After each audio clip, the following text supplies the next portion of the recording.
músicos extranjeros han tenido un impacto importante en la conformación del oficio y la profesión musical en Costa Rica. Quizás el caso más conocido por lo relativamente cercano es el aporte de un número importante de músicos de Europa y América del Norte que llegaron en la década de 1970 para ser parte del proceso de reorganización de la Orquesta Sinfónica Nacional y la creación de la Orquesta Sinfónica Juvenil, programa especializado de la educación instrumental para niños y jóvenes. Pero en la historia de la música costarricense encontramos muchos otros casos de músicos extranjeros que aportaron de manera significativa a las prácticas musicales. Uno de ellos es el caso de los músicos nicaragüenses que fueron contratados a finales de la época colonial e inicios de la República, cuando la iglesia o los mismos vecinos no encontraban suficientes músicos en sus poblaciones para efectuar las actividades con la solemnidad requerida. Otro caso es el de los numerosos músicos extranjeros, la mayoría europeos, que llegaron a partir de la segunda mitad del siglo XIX y que fueron fundamentales para la formación de jóvenes aficionados del país, algunos de los cuales posteriormente decidieron seguir estudios musicales formales en Europa y Estados Unidos. La llegada de esta segunda oleada de músicos extranjeros se dio por circunstancias diversas. Uno de estos músicos fue precisamente Alejandro Cardona y Llorens.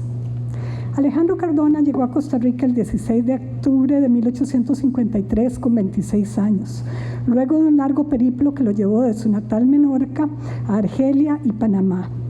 Su formación incluía entrenamiento musical en la flauta, el canto y la guitarra. Fue precisamente este último instrumento el que le permitió ser detectado por un empresario de una compañía lírica itinerante que estaba en Panamá y que le ofreció la posibilidad de encargarse de la música que se debía escuchar entre bastidores. Aunque ningún documento lo indica, seguramente se trataba de la ópera El Barbero de Sevilla de Giacomo Rossini, que tiene la bella aria Eco ridente in cielo, en la que el conde Almaviva canta una serenata acompañada por una guitarra.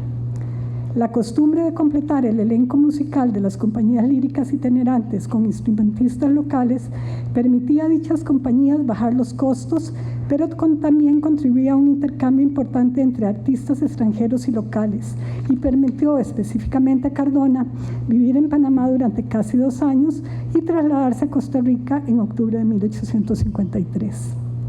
Al llegar a San José, el joven Cardona probablemente exploró rápidamente las opciones que tenía en el campo del oficio musical. El único ensamble organizado en el país en ese momento eran las bandas militares, pero al ser parte del ejército no era tan fácil integrarse a ellas, o quizás ya estaban completas, dado que uno de los principales instrumentos o más frecuentes era precisamente las flautas y los pífanos.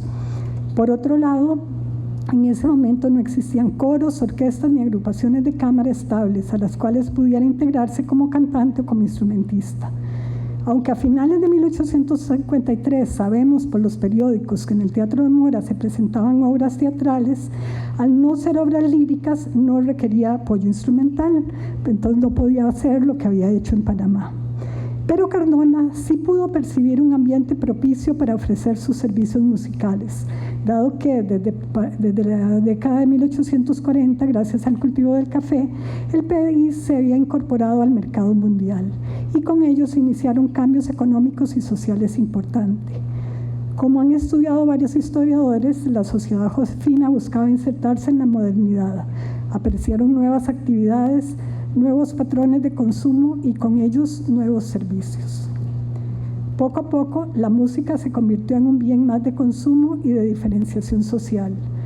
Junto con una gran cantidad de artículos suntuarios, llegaron al país instrumentos musicales y partituras de moda. Las apreciaciones de los viajeros europeos en sus visitas por nuestro país hacia mediados del siglo XIX muestran un ambiente musical poco desarrollado, pero que ofrecía oportunidades interesantes. Wilhelm Marr, por ejemplo, quien visitó el país en 1852, mencionó música muy simple, efectuada en el umbral de una casa con instrumentos improvisados tales como cajas vacías golpeadas con palitos de madera. Pero también comenta acerca de tiendas en las que los instrumentos musicales como guitarras y acordeones se intercalaban con juguetes, implementos de cocina y machetes. y que en las casas los austeros muebles antiguos se mezclaban con el moderno gusto por lo europeo, sobre todo con la presencia del piano, instrumento novedoso y caro. Los viajeros alemanes Moritz Wagner y Karl Scherzing comentaron en 1853, el mismo año en que Cardona llegó al país, al escuchar la música efectuada en la Catedral de San José con motivo de una festividad de Corpus Christi, que la música era detestable, no solo por las obras interpretadas, sino por la calidad de la interpretación. Una opinión semejante emitió el obispo Anselmo Llorente, quien, acostumbrado a las celebraciones religiosas guatemaltecas, comentó que la música en Costa Rica era un anacronismo de su civilización.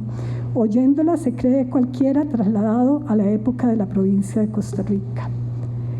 Ante todas estas posibilidades que percibió en el medio, apenas un mes después de su llegada, Alejandro Cardona publicó un anuncio en la Gaceta por medio del cual ofreció clases de canto, flauta y guitarra, tanto en su casa de habitación como a domicilio.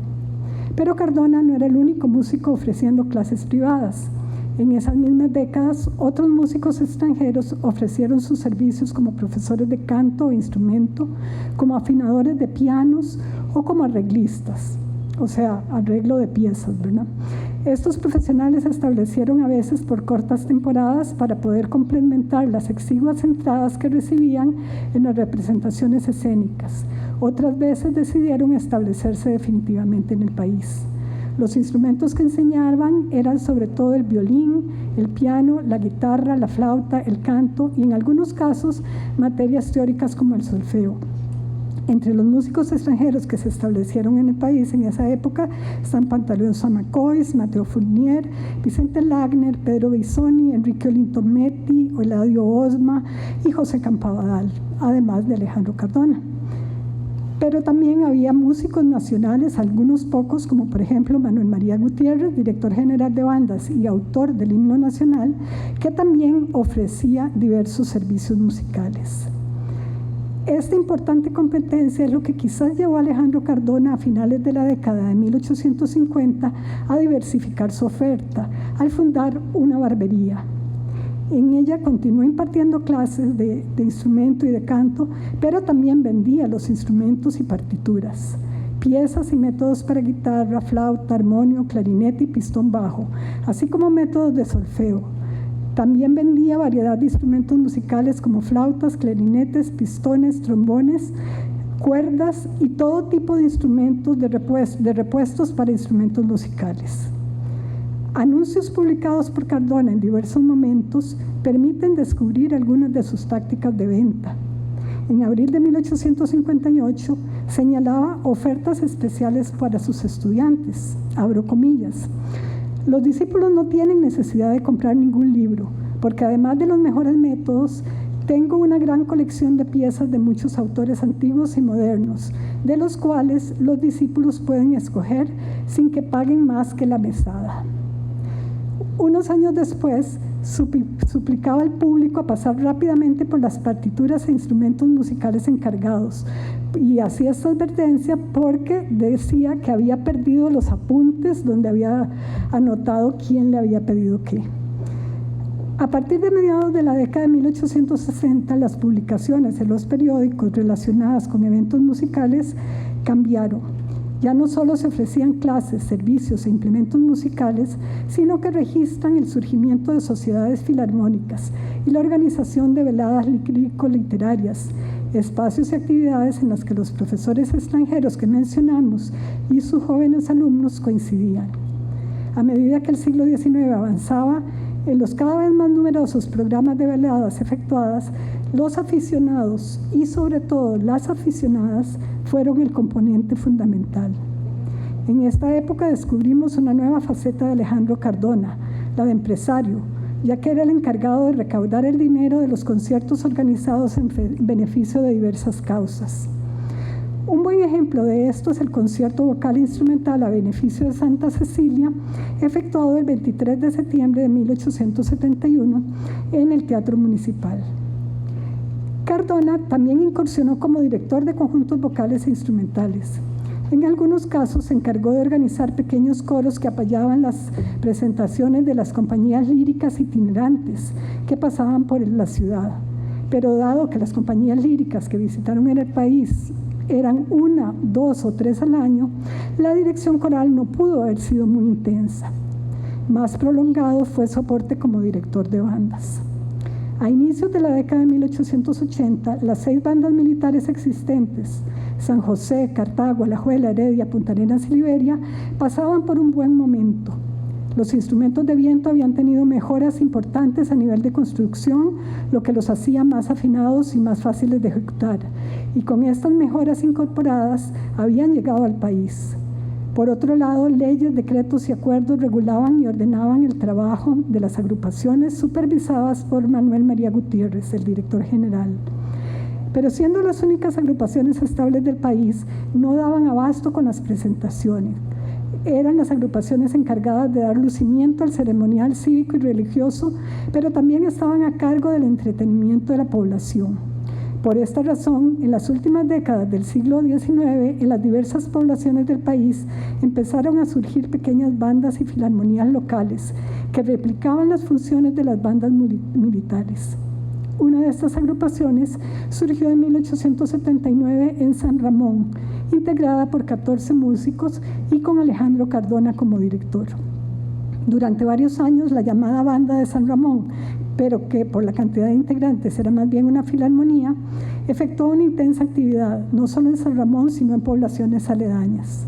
Algunas de las últimas presentaciones fueron en abril de 1881, ofreciendo serenatas al presidente Tomás Guardia, quien se encontraba temporalmente en Atenas por motivo de salud. La crónica publicada en la Gaceta elogió la capacidad del director y la actitud de los músicos que la integraban, señalando que habían efectuado grandes adelantos en poco más de 2 años de existencia. Una semana más tarde, nuevamente se destacó la esmerada ejecución de las piezas del programa de baile organizado por la municipalidad y algunos vecinos en honor del presidente. Pero este destacado desempeño no impidió que apenas poco después, el 19 de julio de 1881, el ministro de Guerra y Marina emitiera el acuerdo número 80 que suprimía la música militar de San Ramón. El presidente salió inmediatamente en defensa de la banda, alegando que era una lástima suprimirla cuando ya se había invertido tiempo en formar a los músicos. En una carta al ministro de Guerra, su hermano, le señalaba, abro comillas, debes pues mandar que se restablezca con los mismos individuos que la formaban lo más pronto posible, para que contribuya como allá lo desean a las funciones religiosas de las próximas semanas, cierro comillas. La banda fue restablecida en febrero de 1882, pero el 17 de octubre de ese mismo año, unos meses después de la muerte de Tomás Guardia, fue cancelada definitivamente. Y los instrumentos musicales fueron donados a los músicos para sus toques particulares, que era algo que se hacía en esa época. A partir de 1885, Alejandro Cardona fue nombrado comandante del cantón de Pacaca y a finales de la década regresó a San José, donde las reformas educativas le proporcionaron nuevas posibilidades laborales. Por mucho tiempo, la música había sido un elemento accesorio en la educación. Ahora se argumentaba que, por sus características, ejercía una influencia notable en los individuos, no solo desde el punto de vista estético, sino también en lo moral y lo cívico. En los programas de educación secundaria, la materia canto fue incluida y aunque en los programas de instrucción primaria no aparecen, varios músicos fueron nombrados para impartir esas clases. En 1886, José Campabadal fue nombrado profesor de música en las escuelas de Cartago y José Godoy fue nombrado profesor en las escuelas públicas de San José. Y en 1891, dado que un solo profesor no bastaba para atender debidamente estas clases, en las escuelas públicas de la capital, Alejandro Cardona fue contratado para impartir en primero, segundo y tercer grado de la Escuela Graduada de Varones, así como en la Escuela Graduada de Niñas y la Escuela de Párvulos. Pero definitivamente la faceta de Cardona que más conocemos actualmente es la de compositor, la cual pareciera haber ejercido solo en 2 momentos de su vida. En 1856, cuando compuso el himno patriótico que escucharemos más tarde, y en 1889, cuando escribió el himno del Partido Constitucional Democrático, según apunta Juan Rafael Quesada. Del segundo himno no se conservan partituras, pero del primero sí, además de la información que brinda el Clarín Patriótico publicado en 1857 por Tadeo Nadeo Gómez, poeta guatemalteco, autor de la letra. La motivación para escribir el himno patriótico quizás la podemos encontrar en la solicitud de pensión efectuada por Cardona pocos años antes de morir y en la que explica lo que lo llevó a alistarse al ejército. Abro comillas, identificado con mi nueva patria y decidido como cualquier ciudadano a hacer propias las penas y alegrías de Costa Rica, me afilié con verdadero entusiasmo a los valientes que salieron a luchar por la honra e integridad de Centroamérica, cierro comillas.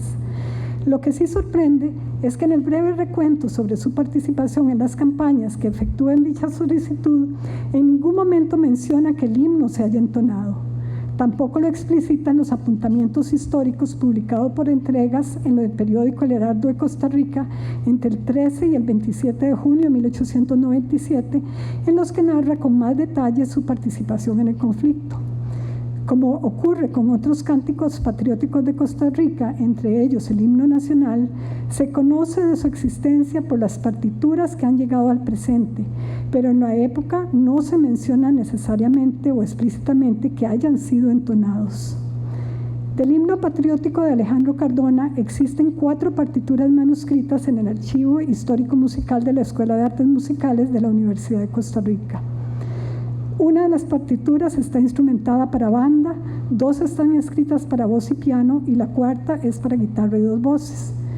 Por la instrumentación de la partitura de bandas podemos afirmar con casi total seguridad que no es de la época de composición del himno, básicamente porque los basones, o sea, los fagotes y los oboes, instrumentos de doble caña incorporados en dicha instrumentación, no se integraron a las bandas del país sino hasta la década de 1880 y 1890 respectivamente.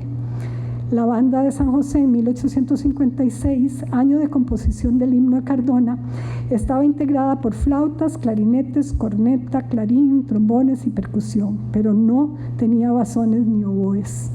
Por esta razón, la partitura de banda es, con toda certeza, un arreglo instrumental manuscrito de finales del siglo XIX o principios del siglo XX. La portada de las 2 partituras para canto y piano señalan la fecha de nacimiento, pero también la de muerte del compositor, por lo que tiene definitivamente que ser posterior a esa muerte. Incluyen además el nombre del autor de la letra, anotado incorrectamente como poeta nicaragüense. Estos elementos, más el hecho de ser para piano, instrumento que para mediados de la década de 1856, cuando se compone la obra, no estaba tan difundido en el país, permiten inferir que son manuscritos posteriores. Por lo anterior se deduce que la partitura para 2 voces y guitarra es la más antigua encontrada hasta el momento y podría ser una partitura autógrafa, o sea, manuscrita del compositor. Presenta una portada simple, sin fechas de nacimiento y muerte y una notación musical más antigua, puesto que la dirección de las plicas, o sea, los pequeños palitos que tienen las notas musicales, no sigue la convención que se instauró hasta finales del siglo XIX. Además, está escrita para la guitarra, un instrumento fácil de llevar en cualquier circunstancia. Entonces, una hipótesis posible es que Cardona cantó el himno acompañándose a sí mismo con la guitarra antes de salir al ejército para la campaña. Otra sería que existieron partichelas, o sea, partes instrumentales de banda, con la instrumentación adecuada a la banda de la época, o sea, de 1856. Adolfo Blen, en el libro Historia del Periodismo, refiere que la noche del 6 de diciembre de 1855 la banda militar de la capital lideró una manifestación patriótica para celebrar la proclama emitida por el presidente Mora el 20 de noviembre. En esa manifestación se estrenó, abro comillas, un himno patriótico y se recorrió las calles de San José dando vivas a la libertad, cierro comillas. Esa referencia es atribuida por un connotado historiador como constancia de que el himno con música de Cardona y letra de Nadeo Gómez había sido estrenado esa noche. Pero si eso es así, entonces el himno fue compuesto en 1855 y no en 1856, como las partituras posteriores lo dicen. En todo caso, conociendo la dificultad de las bandas del momento de contar con repertorio apropiado, Si el himno patriótico de Cardona era parte del repertorio de la banda militar, con seguridad se tocó una y otra vez, dado que la banda militar de San José, a cargo de Manuel María Gutiérrez, salió rumbo a Santa Rosa junto con el resto del ejército y todo el repertorio que tenían lo tocaban una y otra vez. Pero también podría ser que la pieza nunca se estrenara, como ha ocurrido en múltiples ocasiones con obras de muchos compositores nacionales. En todo caso, con la documentación existente no podemos saberlo, pero sí podemos decir que el himno patriótico de Alejandro Cardona es una obra que enriquece el acervo musical del país. Además que tanto el texto musical con ritmos propios de las marchas militares como el texto poético reflejan el clima bélico que se vivía en la época. Como señala Juan Rafael Quesada, los llamados del presidente Juan Rafael Mora y del obispo Anselmo Llorente tuvieron respuestas colectivas importantes en los cabildos de diversas poblaciones. El himno patriótico de Cardona y Tadeo Nadeo Gómez pudo haber sido parte de estas respuestas espontáneas que se dieron en ese momento. Lo que sí es importante subrayar es que Alejandro Cardona fue parte de un grupo de músicos extranjeros que al establecerse en el país contribuyeron a la formación de un grupo de jóvenes músicos costarricenses, así como de muchas otras maneras, y esos jóvenes músicos costarricenses van a ser los primeros profesionales de la música en nuestro país. Entre esos jóvenes músicos que se formaron bajo la tutela de los maestros extranjeros, encontramos a personajes tales como las hermanas Luisa Montero y María Montero, Enrique Chandi y, por supuesto, los reconocidos compositores Alejandro Monester y Julio Fonseca. Definitivamente aportes que debemos visibilizar y no olvidar nunca. Muchas gracias.